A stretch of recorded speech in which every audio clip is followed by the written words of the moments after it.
بسم اللہ الرحمن الرحیم ایاک نعبد و ایاک نستعین۔ السلام علیکم یوٹیوب سامعین، اللہ کریم آپ سب کو سدا عافیت کے سائے میں رکھے، آمین ثم آمین۔ معزز سامعین، اللہ کریم کے نیک بندوں کے افضل ترین اعمال چونکہ ظاہری اور باطنی آداب سے سجے ہوئے ہوتے ہیں، اس لیے ان کو اللہ پاک رحمتوں کا فیضان عطا فرماتا ہے۔ یہ اللہ کے نیک بندے اور بندیاں جب اللہ کے حضور ہاتھ اٹھا دیتے ہیں تو اللہ پاک ان کی دعاؤں کو رد نہیں کرتا۔ جی سامعین، آج بات کروں گی اللہ کریم کے دیے ہوئے افضل ترین اعمال کی، اور وہ اعمال کیا ہیں اس پر بات کرنے سے پہلے آپ کو یاد دلاتی چلوں، اگر آپ نے میرے چینل مدینہ اسلامک آفیشیل کو سبسکرائب نہیں کیا ہے تو میری آپ سے گزارش ہے میرے چینل کو سپورٹ کیجئے، سبسکرائب کیجئے، زیادہ سے زیادہ دوست احباب میں شیئر کیجئے، اس سے میری حوصلہ افزائی ہوتی ہے۔ جزاک اللہ۔ حضرت عبداللہ بن مسعود رضی اللہ تعالیٰ عنہ کہتے ہیں، میں نے سرکار مدینہ صلی اللہ علیہ وسلم سے سوال کیا، یا رسول اللہ، اعمال میں اللہ پاک کے نزدیک سب سے زیادہ محبوب عمل کیا ہے؟ آپ صلی اللہ علیہ وسلم نے ارشاد فرمایا، وقت کے اندر نماز۔ میں نے پھر عرض کی، یا رسول اللہ اور پھر؟ آپ صلی اللہ علیہ وسلم نے فرمایا، ماں باپ کے ساتھ یعنی بھلائی کرنا۔ میں نے پھر عرض کی، یا رسول اللہ اور پھر؟ آپ صلی اللہ علیہ وسلم نے فرمایا، راہ خدا میں جہاد کرنا۔ معلوم ہوا نماز اپنے اوقات میں ادا کرنا، ماں باپ کی بھلائی کرنا اور اللہ پاک کی راہ میں جہاد کرنا افضل ترین اعمال ہیں۔ سبحان اللہ۔ محترم سامعین، اپنے بچوں کو نماز کی عادت ڈلوائیے۔ جب بچے 7 سال کے ہو جائیں تو ان سے 5 وقت کی نماز ادا کروائیے تاکہ نماز کی عادت پکی ہو۔ ان کو صبح سویرے اٹھنے اور وضو کر کے نماز پڑھنے کی عادت ڈلوائیے۔ یہ ہے وہ پہلا قدم جو ہم اپنے بچوں کو سکھاتے ہیں۔ اس حکمت عملی کی بدولت انشاءاللہ بچے کا نماز کے ساتھ ایک روحانی رشتہ قائم ہو جاتا ہے اور آگے جا کر یہ قدم ان کے لیے ایک افضل عمل بن جاتا ہے۔ صحابی رسول حضرت ابو قیس صافیہ رضی اللہ تعالیٰ عنہ کا تربیت اولاد کا جذبہ مثالی تھا۔ رومی کفار نے ان کے بیٹے کو گرفتار کر کے قیدی بنا لیا تھا۔ نماز کا وقت ہوتا حضرت ابو قیس صافیہ رضی اللہ تعالیٰ عنہ اپنے شہر اسکلان ملک کے شام کے قلعے کی 4 دیواری پر چڑھتے اور بلند آواز سے پکار کر کہتے، اے میرے پیارے بیٹے، نماز کا وقت ہو گیا ہے۔ ان کے شہزادے ہمیشہ ان کی پکار سن کر اس پر عمل کیا کرتے تھے، حالانکہ وہ سینکڑوں میل کی دوری پر رومی قید خانے میں نظر بند تھے۔ حضرت عیسیٰ علیہ السلام کے زمانے میں ایک نیک بندی نے ایک مرتبہ تندور میں روٹیاں لگائیں اور وضو کر کے نماز شروع کر دی۔ شیطان ایک عورت کی صورت میں اس خاتون کے پاس آ کر بولا، بی بی، تیری روٹیاں تندور میں جلی جا رہی ہیں۔ اللہ پاک کی نیک بندی شیطان کی بات پر توجہ دیے بغیر نماز میں یہ دیکھ کر شیطان نے اس خاتون کے ننھے منھے بچے کو اٹھا کر تندور کے انگاروں پر ڈال دیا۔ وہ پھر بھی متوجہ نہ ہوئی۔ اتنے میں اس خاتون کا خاوند گھر آیا۔ اس نے دیکھا کہ اس کا بچہ تندور میں انگاروں سے کھیل رہا ہے جنہیں اللہ پاک نے سرخ عقیق بنا دیا ہے۔ یہ شخص حضرت عیسیٰ روح علیہ السلام کی خدمت میں حاضر ہوا اور تمام واقعہ بیان کیا۔ آپ نے فرمایا کہ اس خاتون کو میرے پاس لاؤ۔ جب وہ حاضر ہوئی تو آپ نے اس سے پوچھا، اے بی بی، تو کون سا نیک عمل کرتی ہے جس کی وجہ سے ایسا ہوا؟ خاتون نے عرض کی، اے روح اللہ، جب بے وضو ہوتی ہوں تو وضو کر لیتی ہوں، جب وضو کر لیتی ہوں تو نماز کے لیے کھڑی ہو جاتی ہوں، اور جب کسی کو کوئی ضرورت پیش آتی ہے تو اس کی ضرورت کو پوری کرتی ہوں۔ وہ نیک بندی مسلمانوں کی حاجت روائی یعنی ضرورتیں پوری کرنے کا خوب جذبہ رکھتی تھی، اور یہ بڑے ثواب کا کام ہے، جیسا کہ فرمان مصطفیٰ صلی اللہ علیہ وسلم ہے، جو میرے کسی امتی کی حاجت پوری کرے اور اس کی نیت یہ ہو کہ اس کے ذریعے اس امتی کو خوش کرے تو اس نے مجھے خوش کیا، اور جس نے مجھے خوش کیا اس نے اللہ پاک کو خوش کیا، اور جس نے اللہ پاک کو خوش کیا اللہ پاک اسے جنت میں داخل کرے گا۔ سبحان اللہ۔ معزز سامعین، معلوم ہوا کہ تا قیامت حضور صلی اللہ علیہ وسلم کو ہر شخص کے ہر ظاہر و باطن جسمانی دلی حالات کی خبر ہے۔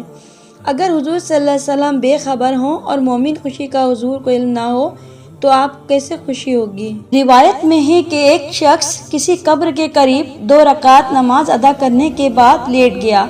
خواب میں اس نے قبر والے کو کہتے سنا، اے شخص، تم عمل کر سکتے ہو لیکن علم نہیں رکھتے، ہمارے پاس علم ہے لیکن ہم عمل نہیں کر سکتے، خدا کی قسم میرے نامہ اعمال میں نماز کی 2 رکعتیں دنیا و مافیا یعنی دنیا اور جو کچھ اس میں ہے اس سے زیادہ پیاری ہیں۔ حضرت حسان بن ابی سنان رحمۃ اللہ علیہ سے وفات کے وقت پوچھا گیا، اپنے آپ کو کیسا محسوس کرتے ہو؟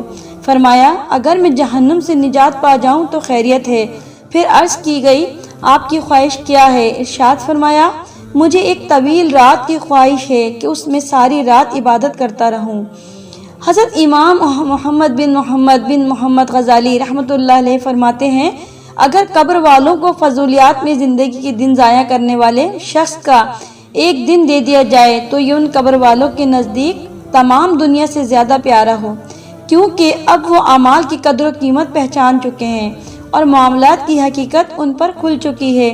انہیں ایک دن کی آرزو صرف اس لیے ہے کہ جو گناہ گار ہو وہ اس دن ایک دن کے ذریعے اپنے پچھلے دنوں کی گناہوں کی تلافی یعنی توبہ اور حقوق العباد کی ادائیگی کا عذاب سے چھٹکارا حاصل کر سکے۔ اپنے پچھلے دنوں کی گناہوں کی تلافی یعنی توبہ اور حقوق العباد کی ادائیگی وغیرہ کر کے عذاب سے چھٹکارا پا سکیں۔ مسلمان جس جگہ نماز پڑھتا ہے، ذکر اللہ کرتا ہے، وہ جگہ قیامت میں اس کی گواہی دے گی۔ حضرت عطا خراسانی رحمۃ اللہ علیہ نے فرمایا، بندہ زمین کے جس حصے پر بھی سجدہ کرتا ہے وہ قیامت میں اس کی گواہی دے گا، اور جس دن وہ مرتا ہے زمین کا وہ ٹکڑا اس پر روتا ہے۔ اللہ اکبر۔ حضرت عبداللہ بن عباس رضی اللہ تعالیٰ عنہ نے فرمایا، زمین 40 دن تک مسلمان پر روتی ہے۔ جب مسلمان کا انتقال ہوتا ہے تو زمین کے مختلف گوشے یعنی کونے یوں پکار اٹھتے ہیں، اے اللہ، ایمان والا بندہ فوت ہو گیا۔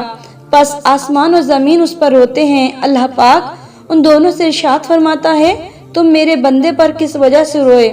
وہ عرض کرتے ہیں، اے ہمارے رب، وہ بندہ ہمارے گوشے یعنی کونے کنارے سے بھی گزرا، تیرا ذکر کرتے ہوئے گزرا۔ امیر المومنین حضرت علی المرتضیٰ رضی اللہ تعالیٰ عنہ فرماتے ہیں، جب مسلمان کا انتقال ہوتا ہے تو اس زمین میں اس کی جگہ نماز کی جگہ اور آسمان میں اس کا عمل چڑھنے کا دروازہ اس پر روتے ہیں۔ ایک مرتبہ بنی اسرائیل میں ایک نمازی عورت تھی۔ بدقسمتی سے اس کا شوہر غیر مسلم تھا۔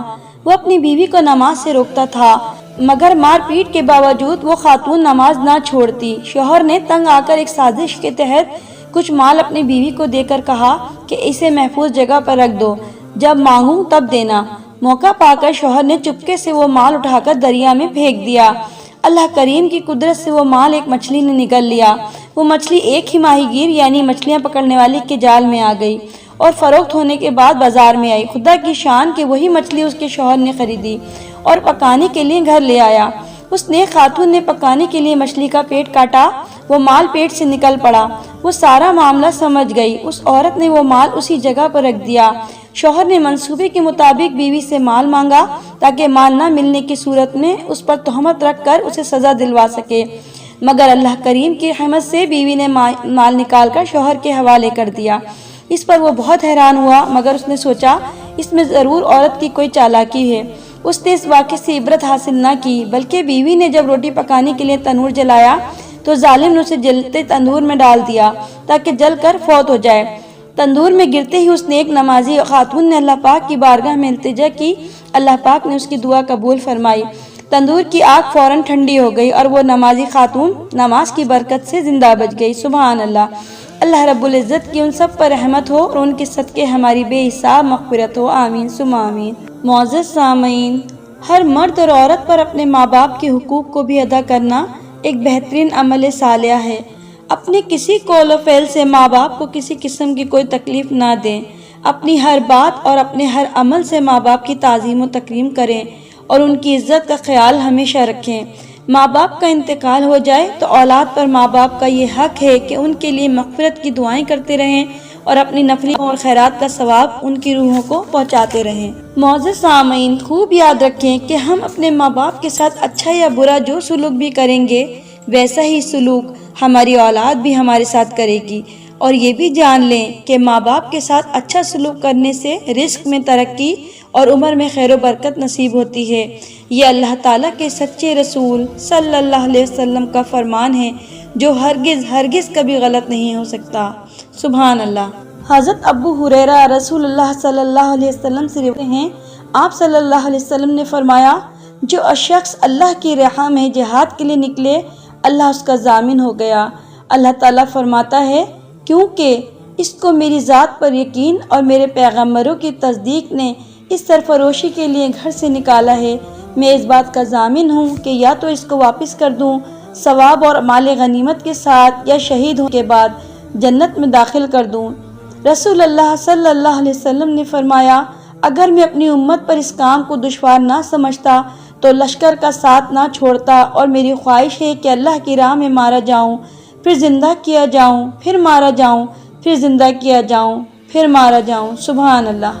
معزز سامعین، ہم سب کو یہ بات اچھی طرح ذہن نشین کر لینی چاہیے کہ حضور صلی اللہ علیہ وسلم کا ہر حکم، ہر قول عمل اسلام ہے، اور یہی ہمارے لیے افضل ترین اعمال صالحہ ہیں، اور اس کی مخالفت کرنا ہمارے لیے کفر۔ اللہ پاک سے دعا کرتی ہوں، اللہ پاک مجھے، آپ کو اور سب کو نیک اور افضل ترین اعمال کرنے کی توفیق عطا فرمائے اور دین اور دنیا کی بھلائی عطا فرمائے۔ آمین ثم آمین۔